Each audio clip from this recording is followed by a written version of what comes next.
આજે સમગ્ર દેશમાં 11મા આંતરરાષ્ટ્રીય યોગ દિવસની ઉજવણી।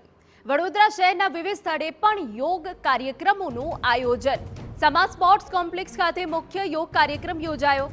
કેન્દ્રીય જળ શક્તિ પ્રધાન સી.આર. પાટીલ ઉપસ્થિત રહ્યા। વિધાનસભાના દંડક મેયર અને સાંસદ પણ યોગમાં જોડાયા। કાર્યક્રમમાં મોટી સંખ્યામાં લોકોએ ઉત્સાહભેર ભાગ લીધો।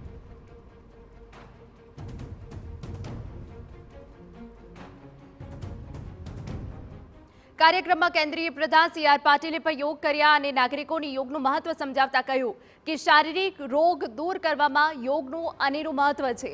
યોગ શરીર અને મન બંનેને સ્વસ્થ રાખવામાં ખૂબ મદદ કરે છે। પ્રધાનમંત્રી મોદીએ વિશ્વને યોગનું મહત્વ સમજાવ્યું છે, જેથી આજે સમગ્ર વિશ્વમાં યોગ દિવસની ઉજવણી કરાઈ રહી છે।